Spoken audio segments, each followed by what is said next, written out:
باب الریان. ریان عربی زبان میں سیرابی اور خوبصورت پھوار والی بارش کو کہتے ہیں.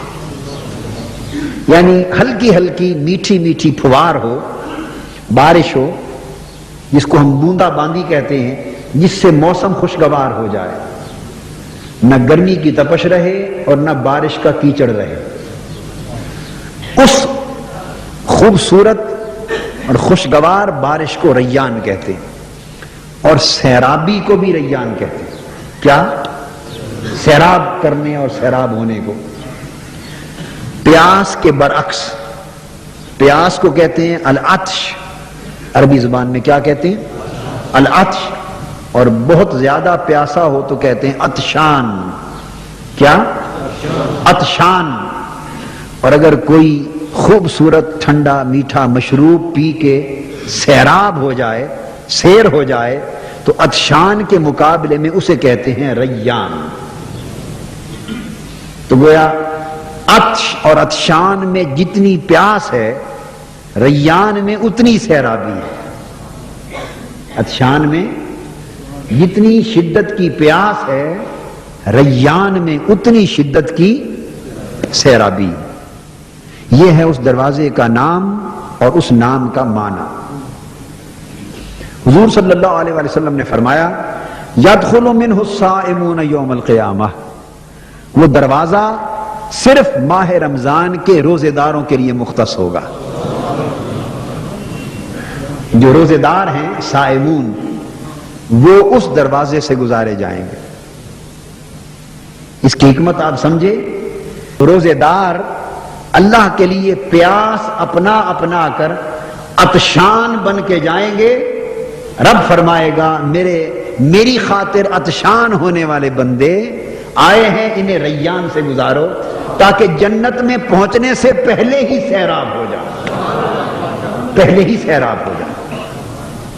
تو یہ آج کی پیاس وہاں کی سیرابی سے بدل جائے گی.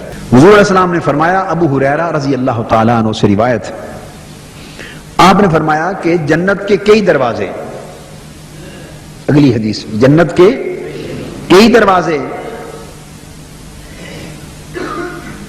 اور ان میں سے فرمایا فمن کان من اہل الصلاۃ دعی من باب الصلاۃ. جو نمازی ہوں گے یعنی اہل الصلاۃ، نماز پڑھنے والے، ان کے لیے باب الصلاۃ ہوگا، ان کے لیے باب الصلاۃ ہوگا. وہ باب الصلاۃ میں سے گزر جائیں، جنت میں پہنچے. ومن کان من اہل الجہاد دعی من باب الجہاد. اور جو مجاہد ہوں گے ان کو باب الجہاد میں سے گزارا جائے گا. تو فرمایا کہ جہاد کرنے والے باب الجہاد میں سے بلائے جائیں گے. اور اسی طرح حدیث میں ومن کان من اہل الصدقات دعی من باب الصدقہ. اور جو صدقہ اور خیرات کرنے والے ہوں گے وہ باب صدقہ ہوگا ایک جنت میں، اس میں سے بلا کے گزارے جائیں گے. تو جو بات قابل توجہ ہے وہ یہ کہ اللہ پاک نے ہر عمل کے نام پر ایک دروازہ رکھا ہے، اور اس عمل کے کرنے والے اسی عمل کے نام والے دروازے میں سے گزریں گے. نمازی ہے تو دروازہ نماز ہے، مجاہد ہے تو دروازہ جہاد ہے، صدقہ خیرات کرنے والا ہے تو دروازہ جو ہے باب صدقہ ہے. تو اسی اصول پر چاہیے تھا کہ روزہ ہے تو باب الصیام ہوتا،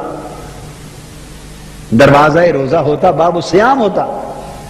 ہر عمل کا ایک دروازہ ہے، روزے کے لیے بھی دروازہ ہے، روزے داروں کے لیے بھی دروازہ ہے، مگر ہر عمل کا دروازہ فقط اسی عمل کے نام پر ہے.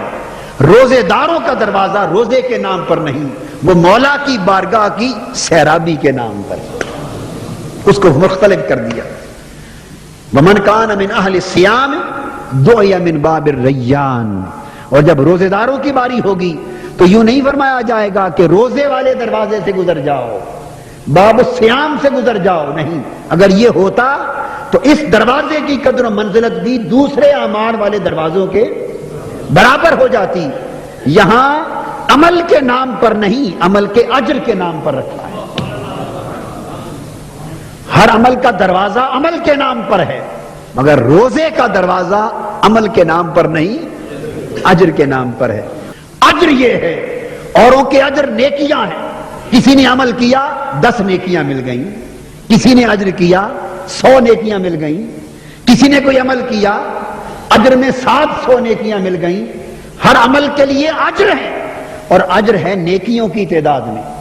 ومن جاء بالحسنۃ فلہ عشر امثالها، جو ایک نیکی کرتا ہے اس کو 10 گنا اجر ملتے ہیں۔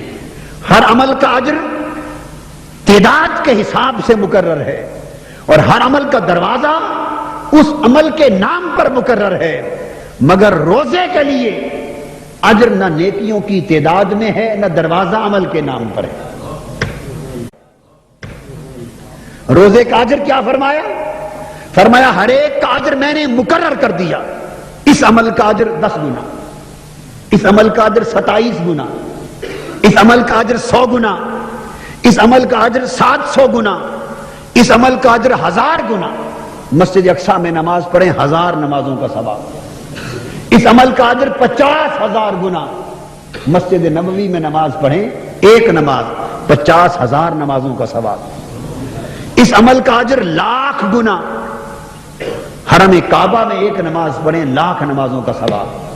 ہر عمل کے اجر مقرر کر دیے گئے ہیں دنیا میں، ان کی تعداد معین کر دی گئی ہے۔ پوچھا مولا روزے کا اجر کیا ہے؟ فرمایا الصوم لی وانا اجزی بہی، روزہ خاص میرے لیے ہے، مجھ سے اس کا اجر نہ پوچھو، وہ میں نے چھپا رکھا ہے، قیامت کے دن بتاؤں گا کیا اجر، وہ میں دوں گا، وہ قیامت کے دن عطا کروں۔ مولا کچھ اشارہ تو ہو، چلو ڈسکلوز تو نہ فرما، بتا نہ صحیح، کچھ اشارہ تو مل جائے کہ یہاں تو سارے کام لالچ پر ہوتے ہیں، لالچ پر ہوتے ہیں، کچھ اشارہ تو مل جائے، لالچ کی خبر تو ہو جائے تھوڑی زیادہ، تاکہ روزے پر مداومت کریں، محنت کریں۔ فرمایا اچھا اس اجر کی تھوڑی سی جھلک چاہتے ہو، اشارہ چاہتے ہو تو سن لو۔ فرمایا روزے دار کے لیے 2 اجر، یعنی 2 فرحتیں، 2 خوشیاں ہیں۔ روزے دار کے لیے 2 خوشیاں ہیں، ایک خوشی افطار کے وقت، ایک خوشی دیدار کے وقت۔ ہائے ہائے ہائے ہائے، اشارہ مانگا تھا، اشارہ ہو گیا۔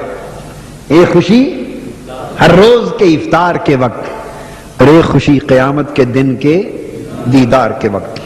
اب ریان کا معنی اس حدیث کے ساتھ ملا کر سمجھنے سے سمجھ میں آئے گا۔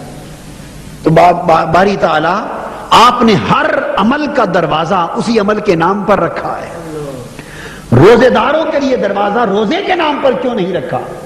اس دروازے کا نام ہے باب الریان، سیرابی والا دروازہ، تو اس کا نام سیام رکھا جاتا۔ فرمایا اس کا نام چونکہ باقی اعمال کے اجر میں نے ڈکلیئر کر دیے تھے، کیا ڈکلیئر کر دیے تھے، اس لیے یہاں دروازے کا نام بھی عمل پر رکھ لیا کہ بات چھپی چھپائی نہ تھی۔ روزے کا اجر ڈکلیئر نہیں کیا تھا، روزے کے اجر کا اعلان نہیں کیا تھا، آج اس کے اجر پر نام رکھا جا رہا ہے۔ روزے داروں کا دروازہ سیرابی کا دروازہ ہے۔ مولا سیرابی کس شے کی؟ فرمایا روزے دار کے لیے، اور سیرابی ہے ہی نہیں کسی شے میں سوائے میرے دیدار کے۔ وہ جو میری خاطر پیاسا رہا، اے روزے دار تو نے میری خاطر بھوک برداشت کی، آج اپنے دیدار سے تیری بھوک کو رفع کیا جاتا ہے۔ تو نے میری خاطر پیاس برداشت کی، آج اپنے دیدار کے شربت سے تیرے پیاس کو دور کیا جاتا ہے۔ تو نے میری خاطر اپنے نفس کی لذتوں کو حرام کر لیا، آج میں اپنی قربت کی لذتیں عطا کرتا ہوں۔ تو نے میری خاطر اپنے اوپر اور بہت سی راحتیں حرام کر لی، آج میں اپنے وصال کی راحت سے تمہیں ہمکنار کرتا ہوں۔ سیدنا صدیق اکبر رضی اللہ تعالی عنہ بول پڑے، قال ابو بکر رضی اللہ عنہ بأبی و امی یا رسول اللہ، آقا میرے ماں باپ آپ پر قربان ہوں۔ یہ تو آپ نے فرما دیا کہ ہر شخص ایک ایک دروازے سے بلایا جائے گا، ہر شخص ایک ایک دروازے سے بلایا جائے گا۔ فرمایا فَهَلْ يُدْعَى أَحَدٌ مِّن تِلْكَ الْأَبْوَابِ كُلِّهَا، کیا کوئی ایسا بھی ہوگا کہ اس کو ہر دروازے سے آواز آئے؟ ہر دروازے پہ جو سپیکر لگے ہوں گے نا، ہر ایک کے سپیکر، جیسے یوم حشر کی شان ہوگی. تو ہر دروازے پر گویا لاؤڈ سپیکر نصب ہوں گے اور ہر دروازہ اپنے اندر سے گزرنے والوں کو بلا رہا ہوگا. سپیکر پہ آواز آ رہی ہوگی, بھئی نمازی اس دروازے کی طرف آ جائیں.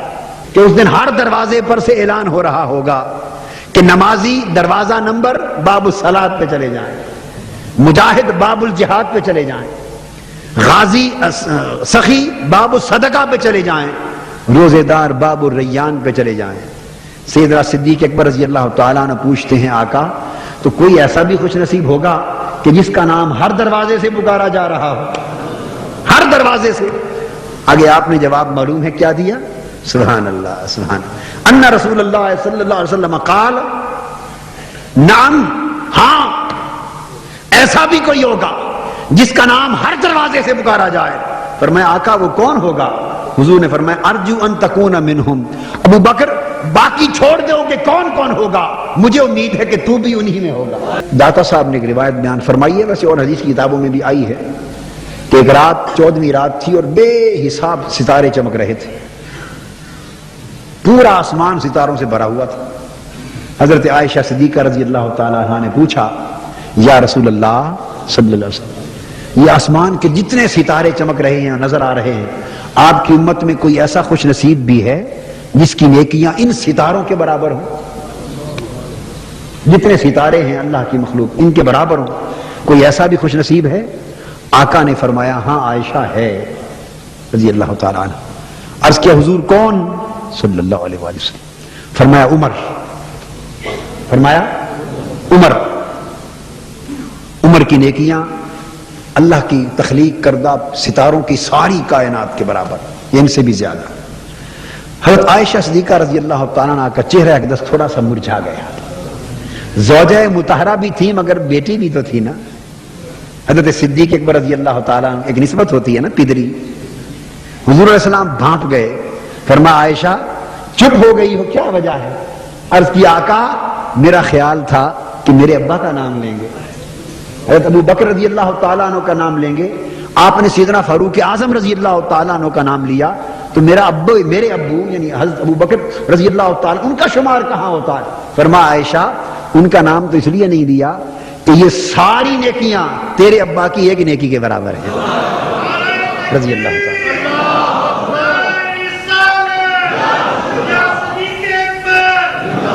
ایک نیکی کے برابر. تو یہ نسبت کی بات ہے.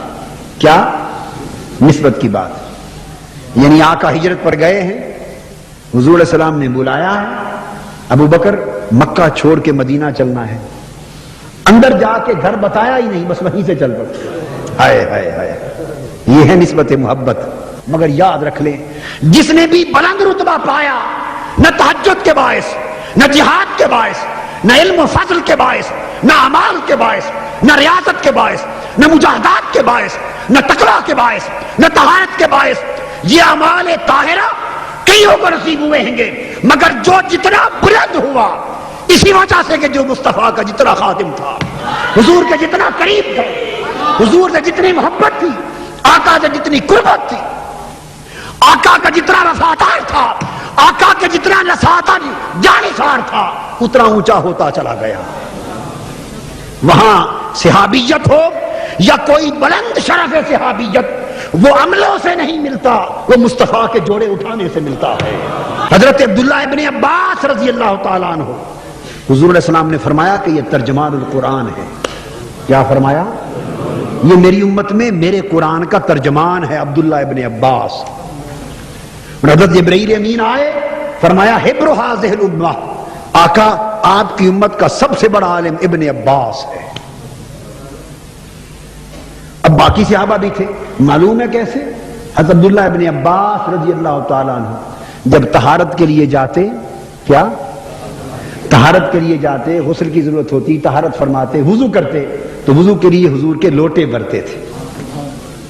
اور حضور علیہ السلام کے صحابہ میں سب سے بڑے محدث یہ مفسر ہے. ابن عباس سب سے بڑے مفسر اور حضور کے صحابہ میں سب سے بڑے محدث. یوں فرق تو کرنا مشکل ہے کہ سارے اونچے درجے کے لوگ مفسر بھی تھے, محدث بھی تھے, مگر نام بھر محدث حضرت عبداللہ ابن مسعود ہیں. کون؟ عبداللہ ابن مسعود رضی اللہ تعالیٰ عنہ. ان کو بھی پڑھیے. وہ کیسے بن گئے محدث؟ ان کا کام کیا تھا؟